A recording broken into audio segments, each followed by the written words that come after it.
c'est ça sa caractéristique. Alors je crois qu'on a tout ce qu'il faut pour réfléchir un peu. Une dernière question qui va nous aider à comprendre, c'est que Rabbi Akiva, il a raconté ça à ses élèves. Alors c'est pas des élèves comme ça. Rabbi Akiva, si vous regardez une généalogie de tous les Tanaïm, c'est un entonnoir. Ça veut dire, vous regardez là, il y a tous les Tanaïm qui sont là. Au début c'est Hillel, Shammai, donc Beth Hillel, Beth Shammai, et on voit les Tanaïm. Et à un moment, sur l'arbre généalogique, tout se resserre. Ça passe par Rabbi Akiva et ça repart. D'accord ? Et ça repart par ces 5 Talmidim qu'il a eu après la mort des 24 000. Et c'est donc Rabbi Meir Balanès, Rabbi Shimon Bar Yochai, Rabbi Eliezer, donc les plus grands, Rabbi Yehuda. Donc on voit toute la Torah est passée par Rabbi Akiva et ses élèves. Donc on voit que ce n'est pas juste des élèves, c'est eux qui allaient être la courroie de transmission unique à ce moment-là, parce qu'avant c'est un petit peu partagé, si vous voulez, un travail d'équipe, et à un moment ça passe comme ça, et ça passe, vas-y prends la photo là, parce que c'est super, et ça passe comme ça tout par Rabbi Akiva. Donc c'est ces élèves-là qui vont transmettre la Torah à toute la génération à venir. Donc c'est vraiment, il n'y a pas plus leadership que ça. Il n'y a pas plus leadership que ça. Et qu'est-ce qu'il leur dit? Il leur raconte une blague pour les réveiller, mais c'est une histoire de laquelle on apprend le leadership. Pour ceux qui sont arrivés après, c'est quoi l'histoire? C'est qu'il dit que Esther a mérité de régner sur 127 nations parce qu'elle est la digne descendante de Sarah qui a vécu 127 ans. D'accord? Donc il faut comprendre ce qu'il veut leur dire. En fait, il est en train de leur dire, vous êtes les futurs leaders, les futurs rois de la Torah, qui vont transmettre, donc finalement il n'y en aura que 5, ils vont mériter ça, les autres, hélas, vont mourir, parce qu'il fallait être à un très haut niveau, ou c'était ou tout ou rien.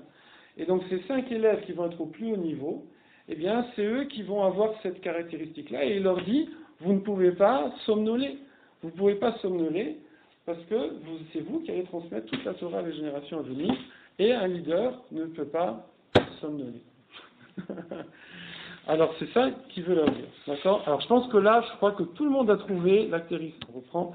Dans toutes les situations où ça commence à devenir un peu difficile, moins quelqu'un est leader, plus il lâche. Plus quelqu'un est leader, moins il lâche. D'accord? C'est-à-dire, il lâche rien. Alors ce soit dans n'importe quel domaine, je ne sais pas, donnez-moi un exemple. Alors, donnez-moi. Alors, c'est pas seulement un roi, quelqu'un qui est en vue, un ministre, un président, ce que vous voulez. Ça va être un étudiant qui fait ses études. Les examens arrivent, ça commence à être dur. Il commence à dire, allez, bon, j'en peux plus, je lâche, je fais des impasses, etc. Ou carrément j'arrête, j'abandonne. Ou ça peut être dans le domaine professionnel, ça peut être par rapport à les parents, on a dit par rapport aux enfants. Donc les parents, attention, quand on dit ne pas lâcher, ça ne veut pas être un tortionnaire et faire n'importe comment, évidemment. Mais c'est qu'il il va essayer de garder, de conserver, selon le niveau de personne, selon la situation, de conserver le maximum de l'acquis, du potentiel, et le faire se réaliser dans les résultats du domaine concerné. C'est ça le caractère d'un leader. Il y a une histoire qui illustre ça, que j'avais entendue il y a longtemps, sur le Rabbi Lubavitch qui est arrivé, je ne sais pas si c'est juste avant la Première Guerre mondiale ou après la Deuxième Guerre mondiale, enfin à l'époque de la guerre mondiale, la deuxième, et il est arrivé sur un bateau aux États-Unis, d'accord? Et donc il savait qu'il y a eu beaucoup de Juifs qui ont immigré aux États-Unis, et à l'époque, il faut savoir que ça avait été un korban spirituel. Beaucoup de Juifs, en arrivant aux États-Unis, ont perdu leur judaïsme, d'accord?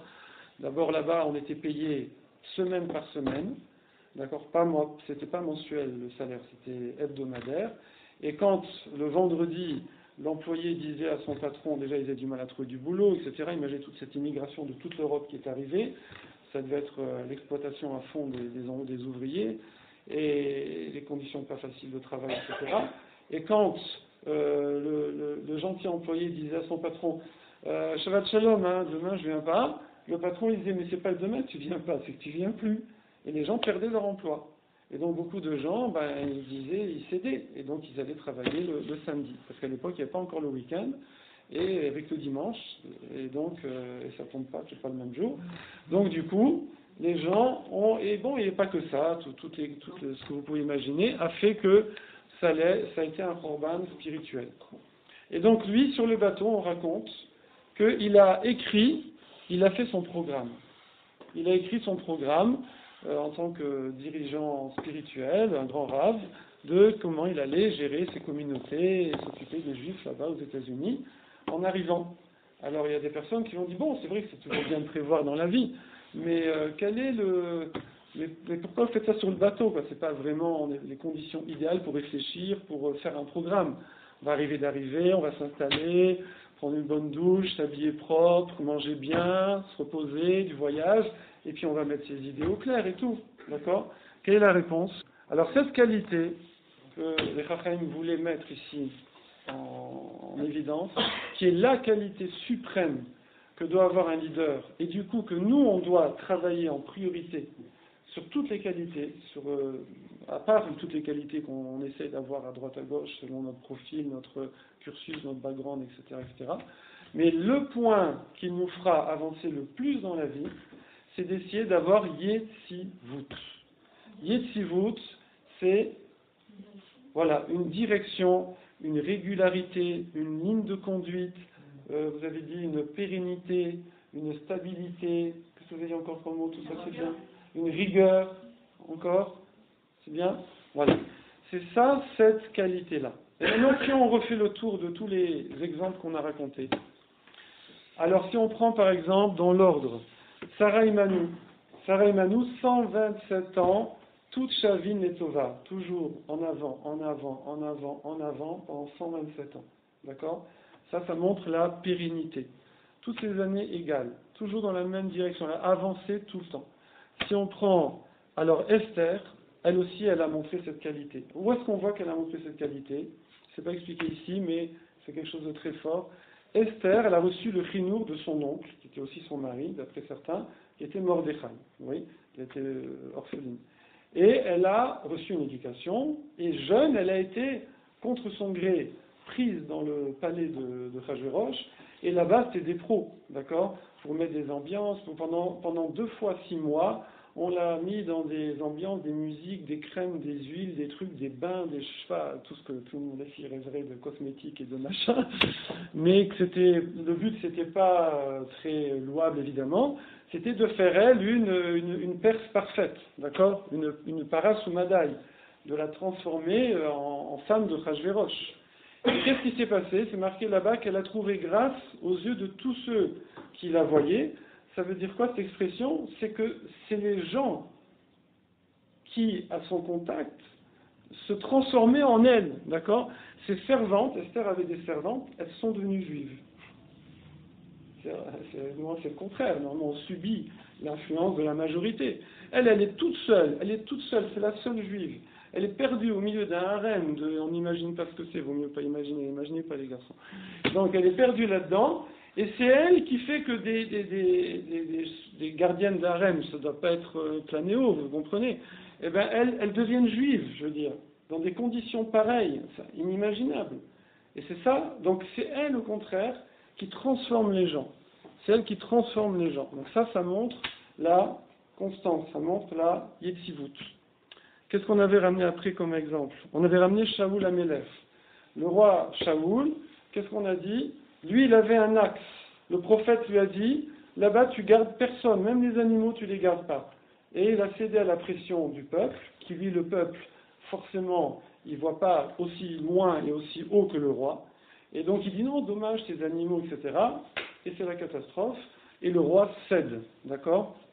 Évidemment, on ne va pas parler politique ce soir, mais la démocratie, je veux dire, d'un côté, ça aura des tas d'avantages, mais on en a profité, la démocratie, mais en même temps, un roi, s'il y avait un... Pourquoi la démocratie, finalement, c'est bien? Parce que les rois ne sont pas capables, donc il vaut mieux que tout le monde s'y mette, d'accord?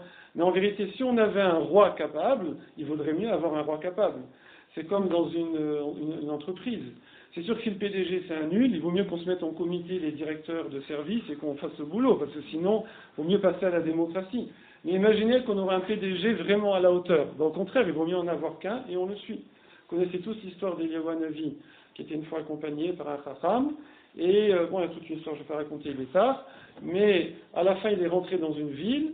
Et dans cette ville-là, en sortant, ils n'ont pas été bien reçus, et il a fait une bracha en disant « Je fais une bracha que tous les gens soient des patrons ici ».